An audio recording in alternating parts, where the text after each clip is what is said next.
Okay, तो आज से 1 साल पहले मैंने एक वीडियो बनाया था कि don't buy an external SSD. उसमें मैंने आपको जो एक्सटर्नल एसएसडी होती है, रेडीमेड एक्सटर्नल एसएसडी, उसको ना परचेज करके एक सॉल्यूशन बताया था, एक जुगाड़ बताया था, जिसकी मदद से आप अपने खुद के लिए एक एक्सटर्नल एसएसडी बिल्ड कर सकते हो। ठीक है, और आज भी बहुत सारे ऐसे क्वेश्चन आते हैं कि सर मैं एक एक्सटर्नल एसएसडी परचेज करूं या आपने जो जुगाड़ बताया था उसके साथ जाऊं। अगर आप ये जो रेडीमेड एक्सटर्नल एसएसडी आती है वो लेते हो तो सबसे पहले तो आपको मतलब वो अलग अलग चीजें परचेज नहीं करनी पड़ेगी, एक ही ऑल इन वन सॉल्यूशन है। ठीक है, और दूसरा फायदा इसका ये है कि इसमें आपको इंक्रिप्शन का सपोर्ट मिल जाता है। तीसरा फायदा ये है कि ये वाटर रेजिस्टेंट होती है, डस्ट प्रूफ होती है, शॉक प्रूफ होती है। ठीक है, तो इसके बहुत सारे फायदे भी है, लेकिन एट द सेम टाइम बहुत सारे नुकसान भी है। सबसे बड़ा तो मेजर जो ड्रॉबैक है वो ये है कि इसमें आपको बहुत ज्यादा पैसे पे करने पड़ते हैं। इससे काफी कम पैसों में, काफी कम प्राइस में, 70% या 75% प्राइस में, इससे भी फार फार बेटर एक्सटर्नल एसएसडी आप अपने खुद के लिए ही बिल्ड कर सकते हो, जो आगे मैं आपको दिखाने वाला हूँ। दूसरा जो इसमें नुकसान है वो ये है कि जितनी भी एसएसडीज मैंने देखी है ना, जो रेडीमेड एक्सटर्नल एसएसडीज हैं रेप्यूटेड ब्रांड्स की, मेजॉरिटी एसएसडीज में आपको या तो 3 साल की वारंटी मिलती है। अब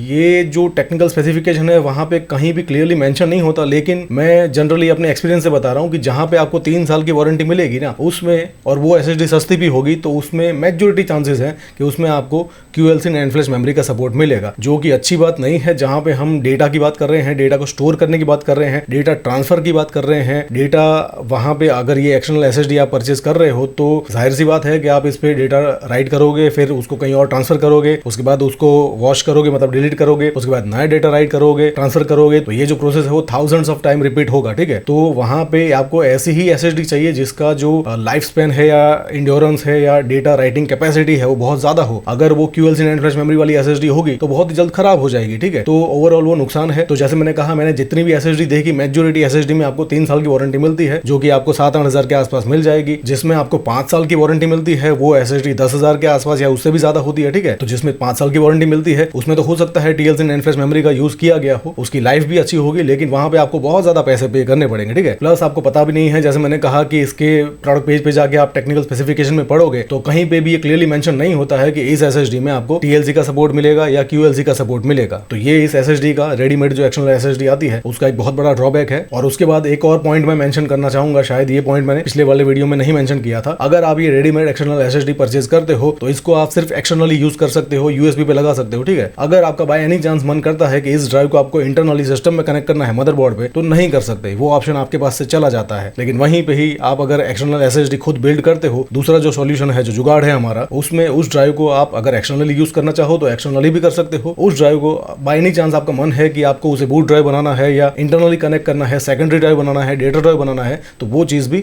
उस जुगाड़ में पॉसिबल है। वो चीज यहाँ पे नहीं हो सकती है। ओके, अब मैं आपकी समझ के लिए, आपको थोड़ा सा समझ में आ जाए, आइडिया आ जाए, उसके लिए ये जितनी भी अभी रेप्यूटेड ब्रांड की एक्सटर्नल एसएसडीज अभी मिल रही है, क्योंकि अभी ग्रेट इंडियन फेस्टिवल सेल चल रहा है, तो इन सब की प्राइस काफी ड्रॉप हुई है। तो आपको दिखा देता हूँ एक कंपेरिजन के लिए, ताकि आपको एक्जैक्टली आइडिया आ जाए कि आप क्या करने जा रहे हो। ठीक है, मैं किसी भी एंगल से ये नहीं कह रहा हूँ कि ये सारी की सारी एसएसडीज बकवास है, आपको परचेज नहीं करनी चाहिए। बहुत सारे ऐसे यूजर्स हैं जो कि ये रेडीमेड जो एक्सटर्नल एसएसडी है उसी को परचेज करते हैं।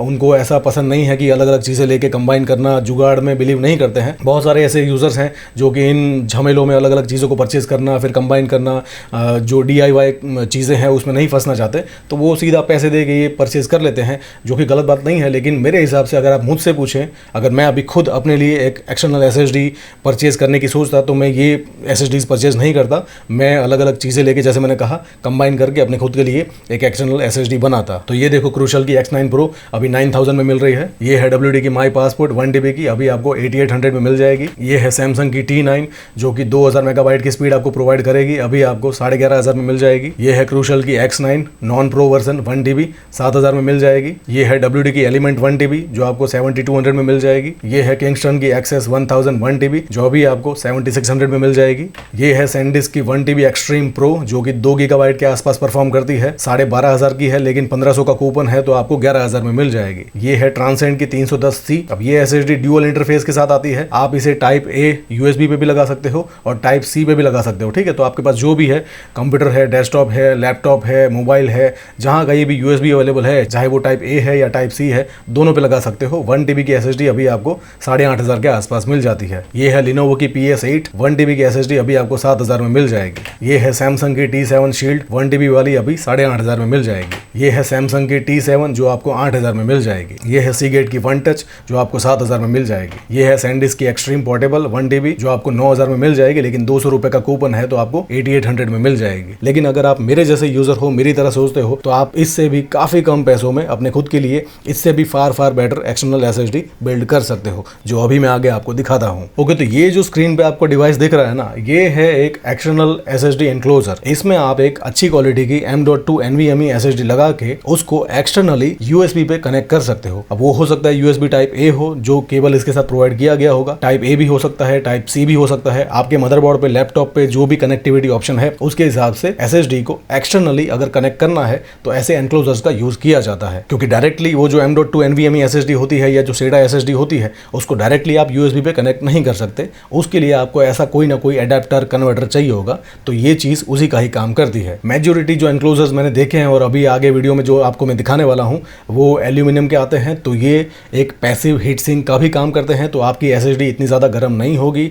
नॉर्मली अगर आप डेटा ट्रांसफर करते रहोगे तो नॉर्मल टेम्परेचर पे सारा का सारा डेटा ट्रांसफर होता रहेगा और कोई भी इश्यू नहीं आएगा। जितने भी एनक्लोजर्स मैंने देखे हैं, स्टडी किए हैं, उनमें आपको राउंड अराउंड 10 Gbps यानी कि 10 गीगाबिट्स पर सेकंड यानी कि राउंड अराउंड 1 गीगाबाइट पर सेकंड की स्पीड मिलेगी। तो ये जो सबसे पहला एनक्लोजर जो मैं आपको दिखाना चाहता हूँ, रेकमेंड करना चाहता हूँ, ये ओरिको कंपनी का है। बहुत ही रेप्यूटेड ब्रांड है, बहुत अच्छे क्वालिटी के एनक्लोजर्स बनाती है। SATA, M.2 SATA, M.2 NVMe, हर तरीके के एनक्लोजर्स, HDD के एनक्लोजर्स भी ये कंपनी बनाती है। ठीक है, तो ये एनक्लोजर अभी आप परचेज करते हो तो बिकॉज ऑफ डील ये आपको 1000 के आसपास मिल जाएगा, जो कि बहुत ही बढ़िया है। और ये उसी का ही व्हाइट वाला वर्जन है जो आपको सेम प्राइस में मिल जाएगा। अभी एक और कंपनी है PI Box इंडिया, इस पर्टिकुलर कंपनी के भी एनक्लोजर्स बहुत बढ़िया आते हैं। SATA, M.2 SATA, M.2 NVMe, hard drive, हर तरीके के एनक्लोजर्स ये कंपनी बनाती है। ठीक है, तो ये उसी कंपनी का M.2 NVMe का एनक्लोजर है, जिसमें आप एक अच्छी क्वालिटी की M.2 NVMe लगा के उसे USB पे कनेक्ट कर सकते हो। इसके साथ आपको USB टाइप A वाला और USB टाइप C वाला दोनों केबल मिल जाएंगे। ठीक है, तो ये एनक्लोजर अभी डील में होने की वजह से आपको 880 रुपए में मिल जाएगा। अब ये भी उसी कंपनी का एक और वर्जन है M.2 NVMe का ही। इसमें और उसमें दोनों में फर्क ये है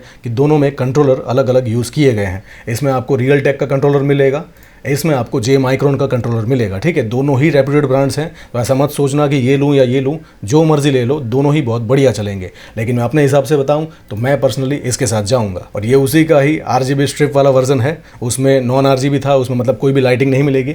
इसमें आपको एक सिंगल साइड पे RGB स्ट्रिप मिलेगी, जिसकी वजह से लुक्स थोड़ा सा इंप्रूव हो जाता है और प्राइस भी थोड़ी सी बढ़ जाती है। तो ये आपको अभी 900 रुपये में मिल जाएगा। ये एक और एनक्लोजर है उसी कंपनी का, जिसमें रियलटेक का चिपसेट लगा हुआ है, जो अभी आपको डील में होने की वजह से 939 में मिल जाएगा। अब बहुत सारे लोगों ने पिछला वीडियो जब मैंने बनाया था ना, उसमें ये कंप्लेन की थी कि सर ये जो M.2 एनक्लोजर्स होते हैं उसमें जब हम NVMe SSD लगा के चलाते हैं तो वो बहुत गर्म होता है। ठीक है, SSD बहुत गर्म होती है। तो पिछले वीडियो में कोई भी एनक्लोजर मैंने आपको ऐसा रेकमेंड नहीं किया था जिसमें रेडीमेड जो एनक्लोजर है उसी में ही फैन लगा हो। ठीक है, वो सारे के सारे जो थे वो पैसिव कूलिंग करते थे, किसी में भी एक्टिव कूलिंग नहीं थी, किसी में भी फैन नहीं लगा हुआ था। लेकिन ये एनक्लोजर मैंने फाइंड आउट किया है, जो कि अभी डील में होने की वजह से आपको 950 में मिल जाएगा। इसमें आपको ऑन बोर्ड फैन भी मिलेगा, मतलब एक्टिव कूलिंग करेगा। ये छोटा सा एक फैन मिलता है जो कि आपकी SSD को M.2 NVMe SSD जो कि गर्म होती है उसको ठंडा रखने का भी काम करेगा। ठीक है, तो लॉन्ग टाइम तक अगर आपको डेटा ट्रांसफर करना है, आप इसमें बड़ी सी M.2 NVMe लगाते हो तो काफ़ी ज़्यादा टाइम तक डेटा ट्रांसफर होता रहेगा, तब भी कोई इशू नहीं आएगा। ये एक फैन उसको ठंडा रखेगा। ओके, अब ये थोड़ा सा और गुड लुकिंग, एस्थेटिक्स वाइज अच्छा दिखने वाला ड्यूअल RGB स्ट्रिप वाला केस है। इससे पहले जो मैंने आपको दिखाया उसमें सिंगल एक ही तरफ RGB स्ट्रिप मिलती थी, इसमें आपको दोनों तरफ, दोनों साइड ड्यूअल RGB स्ट्रिप मिलती है। उसकी वजह से प्राइस भी थोड़ी सी इंक्रीज हो जाती है। उसी कंपनी का एनक्लोजर है जो अभी आपको डील में होने की वजह से 1390 रुपए में मिल जाएगा। तो अगर आप चाहें तो इसको भी परचेज कर सकते हैं। अब ये जो एनक्लोजर है वो भी बहुत बढ़िया है, इसमें थोड़ा सा बड़े साइज का फैन लगा हुआ है। इससे पहले जो मैंने आपको दिखाया उसमें फैन की साइज छोटी थी, इसमें थोड़ा सा बड़ा फैन लगाया हुआ है। तो अगर आप कंसर्न हो बहुत ज्यादा हीटिंग को लेके या अपनी SSD की कूलिंग को लेके, तो आप इसके साथ भी जा सकते हो। अभी डील में होने की वजह से आपको 1484 में मिल जाएगा। ओके, तो ये इतने M.2 NVMe के एनक्लोजर्स हैं जो मैं आपको रेकमेंड कर रहा हूं। अभी सारे के सारे अच्छी क्वालिटी के एनक्लोजर्स हैं, सब में जो कंट्रोलर लगा हुआ है वो भी अच्छी क्वालिटी का है। तो इनमें से जो भी आपको अच्छा लगता है, जो भी ब्रांड आपको अच्छी लगती है, या जो भी आपकी रिक्वायरमेंट है उसके हिसाब से फिट बैठता है, या जो भी आपका बजट है उसमें फिट बैठता है, तो उसको सिलेक्ट करके परचेज करके उसमें एक अच्छी क्वालिटी की M.2 NVMe लगा के, अभी आगे उसकी भी बात करते हैं, अपने लिए एक एक्सटर्नल M.2 NVMe खुद ही बिल्ड कर सकते हो। ओके, तो अब बात कर लेते हैं M.2 NVMe SSD की। ओके, तो जो हमारा यहाँ पे पर्पस है ना उसको अच्छे से समझ लेते हैं कि हम क्या करने की कोशिश कर रहे हैं। ये जुगाड़ लगा के जो भी यूजर अपने लिए एक एक्सटर्नल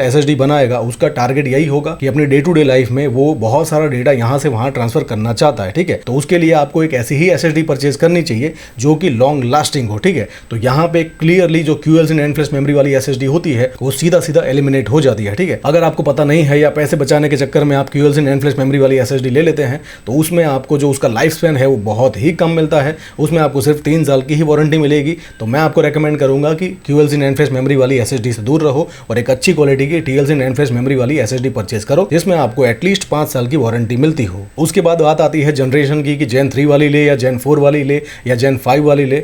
तो यहाँ पे मैं सीधा सीधा आपको बताना चाहता हूँ कि आप इन एनक्लोजर्स पे कोई भी SSD लगाते हो, चाहे Gen 3 वाली लगाते हो जिसमें आपको मैक्सिमम 3.5 GB की स्पीड मिलेगी, या Gen 4 वाली लगाते हो, Gen 4 की जो अल्टीमेट हाई एंड SSD होती है जिसमें आपको 7 GB या 7.4 GB की भी स्पीड मिलती है, या Gen 5 वाले लगाते हो जिसमें आपको 10 GB 12 GB की भी स्पीड मिलती है। ये जितनी भी SSDs मैंने आपको बताई और जो स्पीड मैंने आपको बताई ये आपको तभी मिलेगी जब आप इन SSDs को इंटरनली मदरबोर्ड पे उसका जो प्रॉपर M.2 स्लॉट है उसमें कनेक्ट करोगे तभी आपको ये स्पीड मिलेगी। यहाँ पे हम इन सारी SSDs को एक्सटर्नली एनक्लोजर के साथ चलाने वाले हैं। तो जितने भी एनक्लोजर्स मैंने आपको दिखाए हैं उनमें जो लगे हुए कंट्रोलर है और जिस पोर्ट पे आप इन एनक्लोजर्स को कनेक्ट करने वाले हैं वो है USB पोर्ट, ठीक है। तो चाहे आप कितनी ही हाई क्वालिटी की हाई स्पीड वाली ज़्यादा पैसे खर्च के SSD लगा लो, यहाँ पे आपको क्योंकि वो USB पे चल रही है उसकी वजह से आपको 1 Gbps से ज़्यादा स्पीड नहीं मिलेगी। अगर आपके पास आपके मदरबोर्ड पे USB 3.2 Gen 2 का पोर्ट है और आपने कोई ऐसा एनक्लोजर परचेज किया है तो वहाँ पे आपको मैक्सिमम 2 GB की ही स्पीड मिलेगी, उससे ज़्यादा स्पीड USB में हमें मिल ही नहीं सकती है। तो वहाँ पे फिर बहुत ज़्यादा पैसे इन्वेस्ट करके एक अच्छी क्वालिटी की high and Gen 4 SSD purchase करना या Gen 5 में चले जाना तो क्लियरली मेरे हिसाब से बेवकूफ़ी है। आप इन एनक्लोजर्स में कोई अच्छी क्वालिटी की Gen 3 SSD भी लगा देते हो क्योंकि अब मार्केट थोड़ा सा चेंज हो चुका है, Gen 3 SSD धीरे धीरे मार्केट से गायब हो रही है और अब Gen 4 SSDs भी Gen 3 की प्राइस पे ही मिलती है। तो मैं ऐसा करने के लिए रेकमेंड नहीं करूंगा, लेकिन आपको समझाने के लिए बता रहा हूं कि अगर ये चीज़ आज से हम 5 साल पहले करते तो इसमें आप एक अच्छी क्वालिटी की Gen 3 SSD भी लगा देते हो तब भी कोई इशू नहीं आएगा क्योंकि Gen 3 की जो मैक्सिमम स्पीड है वो 3.5 GB है। ये एनक्लोजर 1 GB के ही आसपास परफॉर्म करने वाला है तो उसमें Gen 3 की SSD भी मोर देन इनफ है। आपको Gen 4 की हाई एंड वाली या Gen 5 वाली SSD परचेज करने की कोई ज़रूरत नहीं है। अब दूसरा पॉइंट यहाँ पे मेरा ये है कि ये SSD जो हम परचेज कर रहे हैं उसको हम एक्सटर्नली चलाने वाले हैं, एक्सटर्नल डेटा ट्रांसफर करने के लिए। और डेटा भी जो वहाँ पे ट्रांसफर होने वाला है वो मेजॉरिटी टाइम सिक्वेंशियल फाइलें होगी, लॉन्ग फाइलें होगी, ठीक है। तो वहाँ पे जो शॉर्ट डेटा है या जो रैंडम डेटा है वो इतना ज़्यादा ट्रांसफर नहीं होने वाला होता है। अगर इस SSD को लेके हम इंटरनली यूज़ करने वाले होते, बूट ड्राइव बनाने वाले होते या डेटा ड्राइव बनाने वाले होते इंटरनली, तो शायद हम सोचते कि इसमें हम एक फिजिकल DRAM वाली SSD लगाए जहाँ पे फिजिकल DRAM चिप होने की वजह से रैंडम जो रीड एंड राइट्स होते हैं उसमें बहुत ज़्यादा इंप्रूवमेंट मिलता है। लेकिन हमारा यहाँ पे पर्पज़ ये नहीं है, हम इस SSD को लेके इंटरनली बूट ड्राइव नहीं बनाने वाले हैं, इसको एक्सटर्नली चलाने वाले हैं। और वहाँ पे भी मेजॉरिटी टाइम जो डेटा ट्रांसफर होने वाला होता है वो लॉन्ग सिक्वेंशियल फाइलें ही होती है। तो वहाँ पे एक अच्छी क्वालिटी की फिजिकल DRAM वाली SSD लेने से भी आपको कोई भी फायदा होगा नहीं। तो इतना सब कुछ बोल के मैं इन शॉर्ट आपको यही समझाने की कोशिश कर रहा हूँ, आपको कम से कम पैसे में एक अच्छी क्वालिटी की TLC NAND फ्लैश मेमोरी वाली SSD परचेज करनी है